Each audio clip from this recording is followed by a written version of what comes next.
கர்த்தருடைய வார்த்தை சொல்லுகிறது, ஓசியா 4ஆம் அதிகாரம் 6ஆம் வசனத்தில், என் ஜனங்கள் அறிவில்லாமையினால் சங்காரமாகிறார்கள்.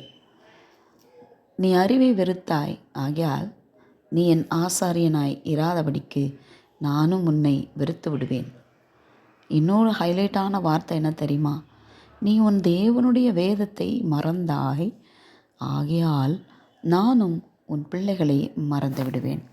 பிரியமான பிள்ளைகளே, நான் உன்னை மறப்பதில்லை அப்படின்னு தான் ஆண்டவர் சொன்னார். ஆனால் இங்கே வசனத்தில் ஆண்டவர் என்ன சொல்கிறாரு? நீ உனக்கு அறிவு கிடையாது, என் வார்த்தைகள் படி நடக்கணுங்கிற அறிவு உனக்கு இல்லை. அதை அதை அதை நீ வெறுத்துட்ட.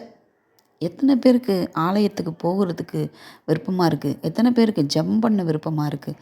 எத்தனை பேருக்கு விருப்பத்துடன் அந்த வேதத்தை வாசிக்கிறாங்க?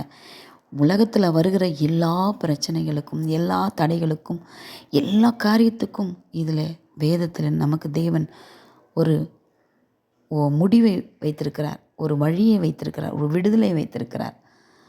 ஆகவே இதை பார்த்து தான் நம்முடைய வாழ்க்கையை சீர் செய்து கொள்ள வேண்டும். ஆனால் நம்ம உலகத்தை பார்க்குறோம், அதை நம்ம பார்க்கக்கூடாது. உலகம் இன்றைக்கு ஒரு மாதிரி இருக்கும், நாளைக்கு ஒரு மாதிரி இருக்கும். ஆனால் வேதம் என்றும் ஒரே மாதிரி தான் இருக்கும். அவர் மாறாதவர். ஆகவே எல்லா பிரச்சனைக்கும் தீர்வு வேதத்தில் தான் இருக்கிறது. அவர் சொல்கிறாரு, நீ உன் தேவனுடைய வேதத்தை மறந்தாய். நீங்கள் உங்கள் வேதத்தை மறக்கக்கூடாதுன்னா அவர் சொன்ன கட்டளைகளை கை கொள்ள வேண்டும். உங்கள் பெற்றோரை கனம் பண்ணுறீங்களா? அவங்களோட அன்பாக பேசுகிறீங்களா? உங்கள் உறவினர்களை நேசிக்கிறீங்களா? உங்கள் நண்பர்களை நேசிக்கிறீங்களா? உங்களை பார்த்தா எல்லாரும் சொல்லுவாங்களா, இவர் கிறிஸ்தவன், இவள் கிறிஸ்தவள்னு சொல்லுவாங்களா? அந்தளவுக்கு நீங்கள் நடக்கிறீங்களா? உங்கள் பிள்ளைகளுக்கு முன்பாக நீங்கள் சாட்சியாக இருக்கீங்களா? உங்களை பார்த்து தான் அவங்களும் வளர்கிறாங்க. பின்காலத்தில் அவங்களும் அப்படி தான் இருப்பாங்க. ஆகையால் பிரியமானவர்களே, வேதத்தை மறக்கக்கூடாது. ஆகவே எல்லோருக்கும் நீங்கள் ஒரு நல்ல நீதிமானாய் காணப்பட வேண்டும். உடைய உத்தம குணம் எல்லாருக்கும் தெரியணும்.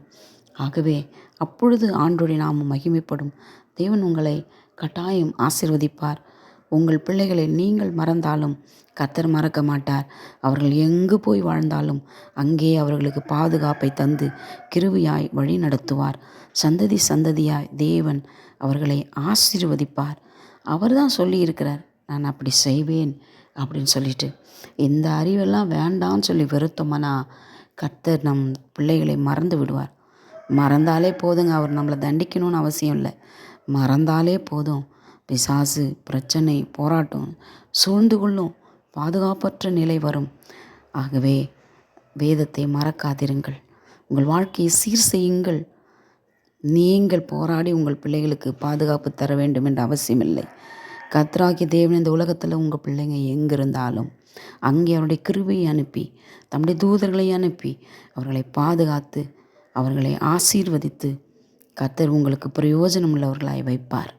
ஆகவே உங்கள் பிள்ளைகளுடைய சமாதானம் பெரிதாக இருக்கும்.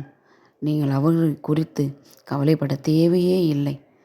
ஆகவே உங்கள் பிள்ளைகளுக்கு முன்பாக வேதத்தை கை கொண்டு நடக்க வேண்டும். அப்பொழுதுதான் உங்கள் பிள்ளைகள் ஆசீர்வாதமாக இருக்க முடியும் என்று வேதம் தெளிவாய் சொல்லுகிறது.